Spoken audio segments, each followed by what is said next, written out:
Chapter 2. The God of War. Rhea Silvia was alone. She lived inside the temple of Vesta. She wore white. She prayed. She kept the sacred fire burning. She did not speak much. She did not laugh. She could not love. She was a Vestal Virgin. That was the law. The king, Amulius, made her live like this. He feared her bloodline. Rhea Silvia was the daughter of Numitor, the true king of Alba Longa. If she had a child, that child might grow strong and take back the throne. So Amulius gave her to the temple. No marriage, no children, no future. But the gods do not follow the laws of men. One night, Rhea Silvia walked near the sacred forest, outside the temple. The moon was full. The air was quiet. She sat down near a spring and closed her eyes. Then something strange happened. She fell asleep. In her sleep, she had a vision. Or maybe it was real. A powerful figure appeared. He was tall, strong, and covered in iron and fire. His face was hard. His eyes were red. He said nothing. This was Mars, the god of war. He came close to her. She could not move. She could not speak. The god took her. She was powerless. In the morning, Rhea Silvia woke up alone. She remembered everything, but she did not understand. She returned to the temple. She tried to forget, but she could not. Days passed, then weeks. Something was wrong. Her body changed. She felt weak. She felt heavy. She could not eat. She could not sleep. Her face was pale. Her steps were slow. Then she knew she was pregnant.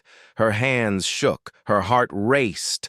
A Vestal Virgin with a child. This was death. The punishment was cruel. No one would believe her. No one would protect her. She whispered to herself, "The god of war is the father." I had no choice. But it did not matter. She was afraid of the king. She was afraid of the law.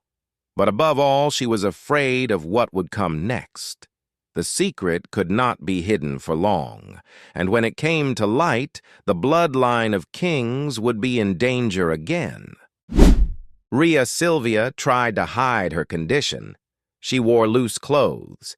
She stayed in the shadows. She avoided the other priestesses. When people asked why she looked tired or sick, she said she was fasting or praying. But the changes became too clear. Her belly grew. Her movement slowed. Some of the Vestals began to whisper. They watched her with suspicious eyes. The temple was a place of silence, but the silence now felt heavy. One day, a servant saw her kneeling at the fire. The shape of her body could no longer be denied. The servant ran to the guards. The guards went to the king. Amulius was furious. His plan had failed. The daughter of Numitor was with child. She had broken the sacred vow. But worse than that, she had created a threat to his power. Vocabulary Review. Pregnant, a woman who is expecting a baby. Destiny, a future that is already decided by gods or fate. Punishment, something bad that happens to someone who breaks a law or rule. Fear, a strong feeling when someone is afraid or in danger. Law, the rules of a society or kingdom. Vision, a dream or image that someone sees, often with a message from the gods. Powerless, without strength or control, unable to stop something. Silence, no sound, also used to show fear or control.